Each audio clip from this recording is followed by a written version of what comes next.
Hey, this is Brent Jensen. You're listening to No Sleep Till Sudbury, the show where we talk about the music that makes your skin vibrate. You can connect with us on Facebook, Instagram, and YouTube at Brent Jensen Music, and on Twitter at RealBJensen.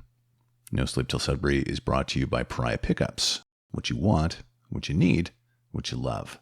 Check them out at pariahpickups.com.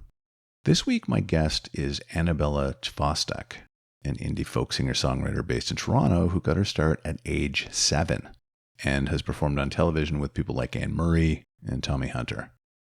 Annabelle's latest record is called String of Pearls, recorded in both Canada and Uruguay, and features jazz, tango, and classical musicians from both countries.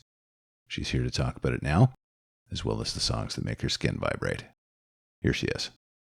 Annabelle, welcome to the show. Thank you so much for taking the time today. I appreciate it. Thanks for having me. It's nice to chat with you.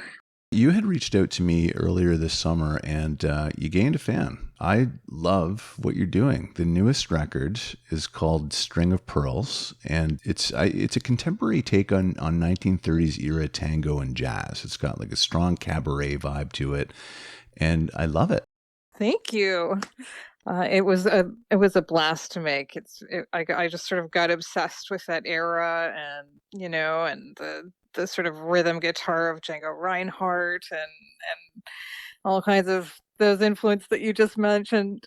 And it was really fun to dive into. Feels good. It's you can hear that come through. For me, it's performed with a real authenticity and a sensuality that's integral to the style of that music. But it also has an authority about it and a richness that makes me smile when I hear it, because it's not easy to pull that stuff off, right? Well, thank you. I'm blushing.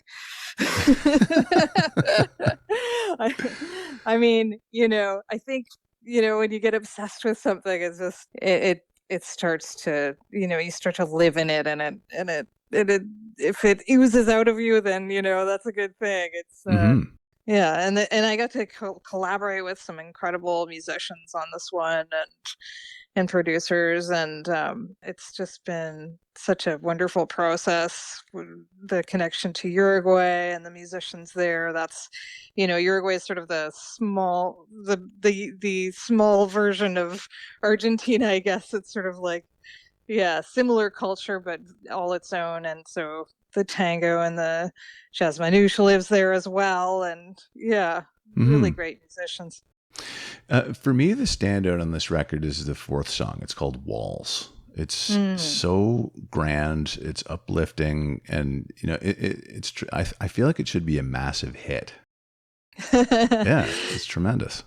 Thank you. Yeah, that it's sort of the most different on the album, and yet it has a through line to other music I've done in the past. But yeah, we got to go full orchestral on it, and we made a beautiful video. It was like I started writing it before the pandemic, but then it kind of became a pandemic anthem at the time. The video we made sort of dove into that, and I think it's sort of a cathartic, big, feely song with a lot of the indie music kind of like pop feel, as well as the other stuff. So it feels really good to sing that one. I think that's what I like about it, because it's got that contemporary indie vibe, but it's also it's time honored. I feel like it's really, really unique. Thank you. Yeah. I felt like that would be the song that would sort of stand out on the album as well, and so I'm glad you're feeling that too. Good. I missed my calling as an AR person then. Maybe it would have been handy. On your social media, Annabelle, I noticed that you had opened for Bruce Cockburn last month, but in addition to that, you also got up and played a song with him in your gig at Norfolk County last month. How was that? It was lovely. I hadn't seen him in, I think a decade or something. I don't know, a long time.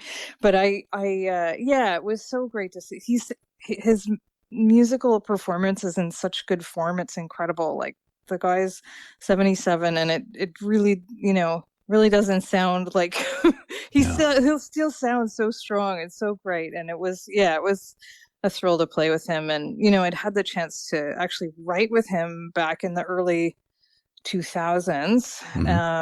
and we wrote a couple of songs that ended up on one of his records and one of mine, and we didn't end up playing them because we wrote these complex songs with like difficult chords, and neither of us could really remember them. But anyway, maybe we'll maybe another time I'll revisit. But so we ended up, we both just played on sort of simpler songs of each other, ones that we know how to play still.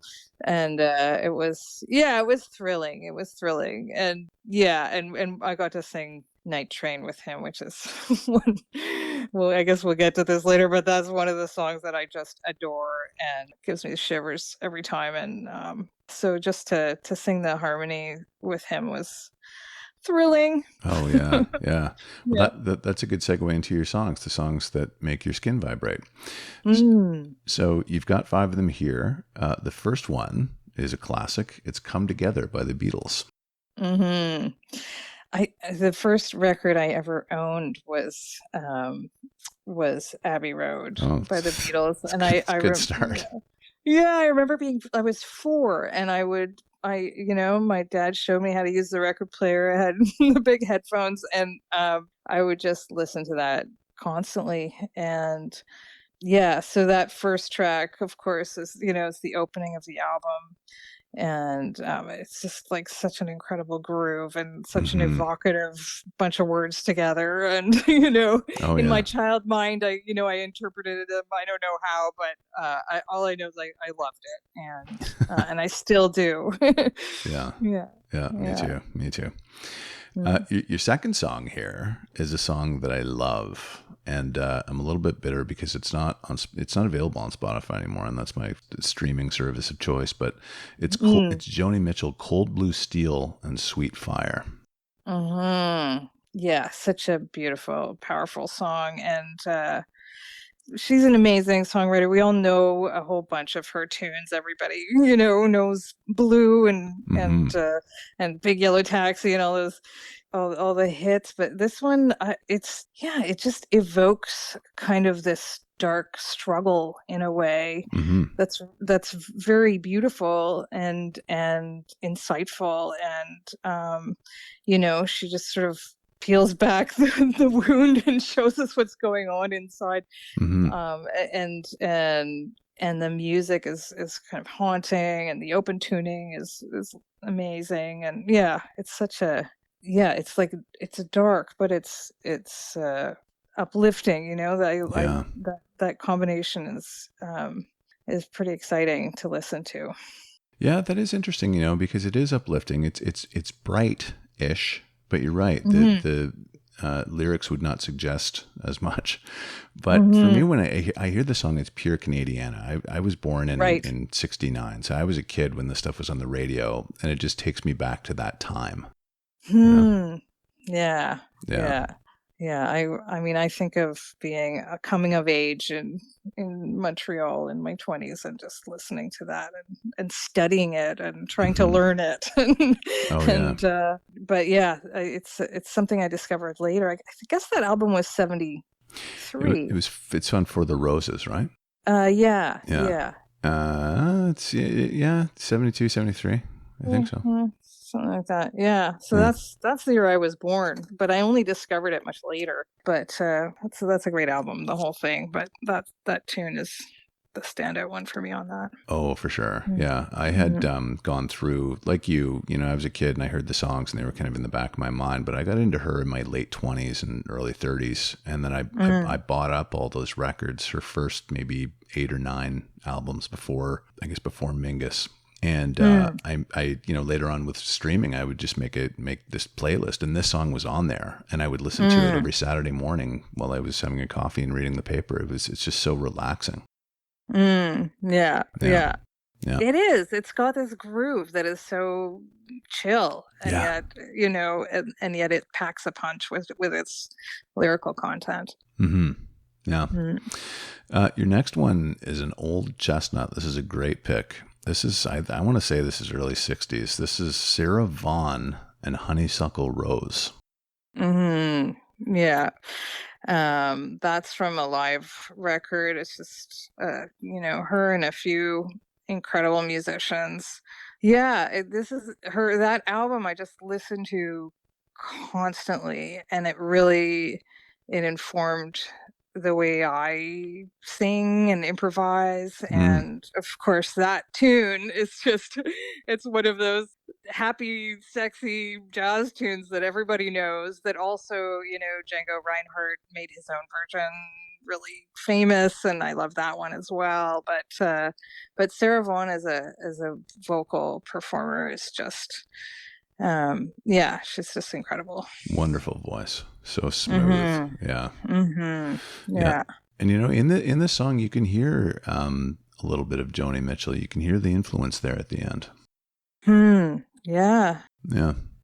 That's interesting. I hadn't thought of that. But yeah, it's I guess all this culture is this sort of spongy thing that everything influences everything. And yeah, for sure Joni had a lot of incredible jazz influence, and like kind of interesting chordal structures that you don't find in run-of-the-mill folk music. And That's right. That's definitely, like, it's sort of the richness of jazz rubbing off. Yeah Changing gears now, PJ Harvey, To Bring You My Love.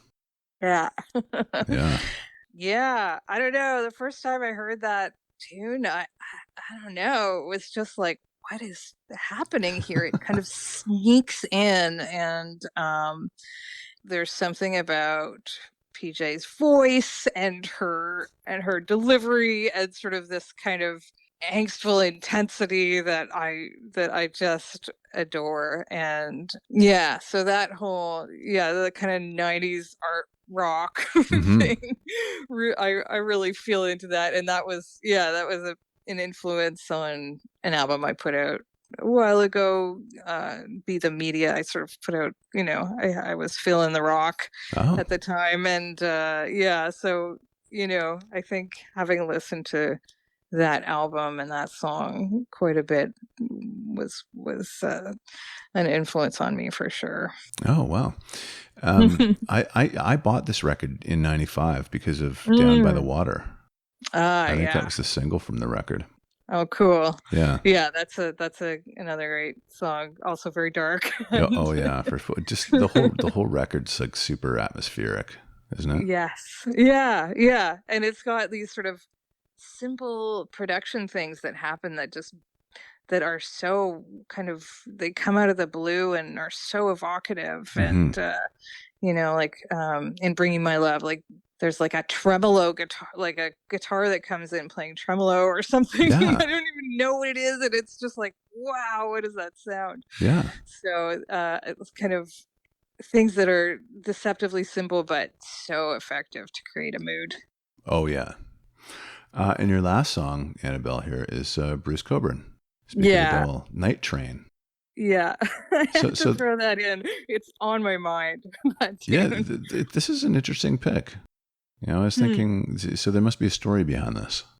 Well, I mean, I learned about this song a little bit later because I kind of got into it after meeting Bruce at a folk festival with the Wail and Jennies. I was touring with that band quite intensely, and Bruce had heard our record and came up to us at a folk festival and was like, "Wow, you guys are great!" And we were like, "Oh my God, do you want us to sing backup vocals for you?" And he said yes. And one of the songs that we sang with him was Night Train.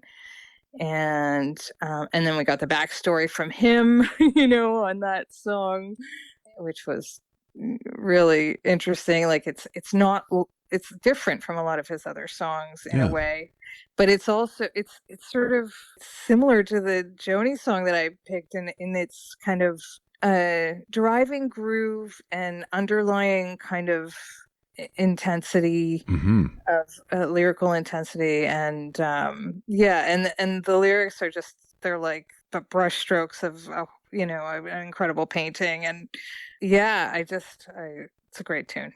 It really is. Great pick. Listen, that's the end of your song list here. I am so glad that we crossed paths, Annabelle. I think your music is wonderful. I feel fortunate that you reached out. I'd love to stay in touch. Likewise. Thank you so much for getting back to me and having me on your show. I'm honored. It's a pleasure. Oh, you're welcome. It's great to have you. Do we have any upcoming gigs that we want to talk about? I am on a little bit of a pause while I move locations. So I am in the midst of moving, and I'm also working on a film soundtrack, which is like completely absorbing my creative brain, and a whole exciting direction that it has nothing to do with getting up and playing tunes for people, but is kind of similarly creatively satisfying. So I'm not sure when this film is coming out, so I can't really say much about it yet. But that's what I'm doing. I'll let you know when I have another little round of gigs coming up. Great. Yeah, no, definitely. Let us know. The newest record is String of Pearls. And folks, go and check that out. It's awesome. I love it, and I highly recommend it. Annabelle, thank you so much once again for taking the time. I really appreciate it. Thanks for having me. It's been a pleasure. All right, this has been No Sleep Till Sudbury with Brent Jensen, and my very special guest is Annabelle Chvostek. Till next time, folks, take good care. Brent Jensen is the best-selling author of No Sleep Till Sudbury, Leftover People, and All My Favorite People Are Broken. All titles available in stores and on Amazon worldwide.